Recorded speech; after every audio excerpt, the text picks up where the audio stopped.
Jagtial rural police స్టేషన్లో DSP Raghuchander విలేకరుల సమావేశం ఏర్పాటు చేశారు. ఈ సందర్భంగా ఆయన మాట్లాడుతూ సారంగపూర్ మండలం రేచపల్లి గ్రామంలో ఈ నెల 27వ తేదీన ఎదురుగట్ల సతీష్ హత్యకు గురయ్యాడు. మృతుడు సతీష్ అదే గ్రామానికి చెందిన ఒక యువతికి సంబంధించిన ఫోటోలను ఈ అమ్మాయి నా ప్రేయసి, ఈమెను ఎవరు పెళ్లి చేసుకోవద్దని ఇన్స్టాగ్రామ్ లో పోస్ట్ చేశాడు. దీన్ని మనసులో పెట్టుకుని అంజీ, శాంత, జల మరియు ఇంకొక నిందితుడు సతీష్ ఇంటికెళ్లి కర్రలతో దాడి చేసి హత్య చేశారు. కోర్టులో హాజరుపరిచి రిమాండ్ కు తరలించడం జరుగుతుందని పేర్కొన్నారు.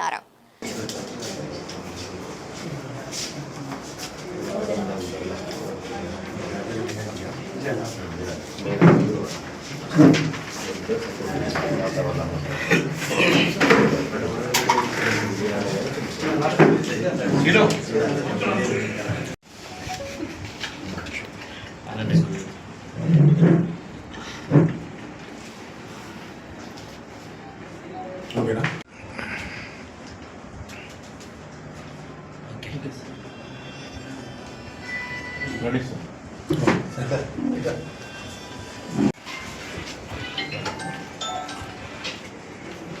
సరే చూడండి సార్. నేను ఆ పైకి మధ్యలోకి వచ్చి ఈ లెవెల్ కెమెరా కింది కాదు.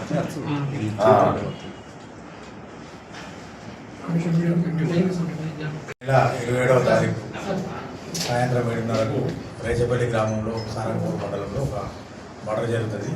సతీష్ అనే వ్యక్తిని చంపుకుంటుందని చెప్పి ఎదురుగట్ల రాజం అనే వాళ్ళ తండ్రి ఇచ్చిన ఫిర్యాదు మేరకు సారంగపూర్ పోలీస్ స్టేషన్లో హత్య కేసు నమోదు చేసుకుని దర్యాప్తు ప్రారంభించారు.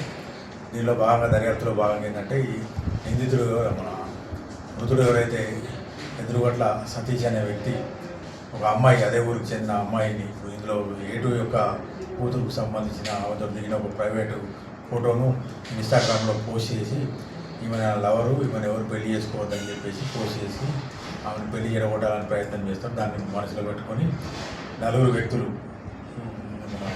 నాదరి నియాంజీ, నాదరి శాంత, నాదరి జల మరియు ఇంకొక అక్యూడ్ ఉన్నారు, అతడు జువెనైల్, అందుకే అతని పేరు చెప్పట్లేదు. నలుగురు కలిసి ఇతని ఇంటికి వెళ్ళి ఇతడు ఇంట్లో ఉన్న సమయంలో అతనితో గొడవ పెట్టుకొని కర్రలతో కొట్టి చంపేస్తారు. దాని మీద కేసు దర్యాప్తులో భాగంగా ఈ విజయాలు తెలిసినాయి. వాళ్ళ నిందితులు ముగ్గురిని ఈరోజు మనం అరెస్ట్ చేసి కోర్టుకు రిమాండ్ తరలిస్తున్నాము. ఈ కేసును తొందరగా ఛేదించినందుకు జగిత్యాల రూరల్ సిఐ సుధాకర్ మరియు ఎస్ఐ గీతాలను ఎస్పీఆర్ అభినందించారు.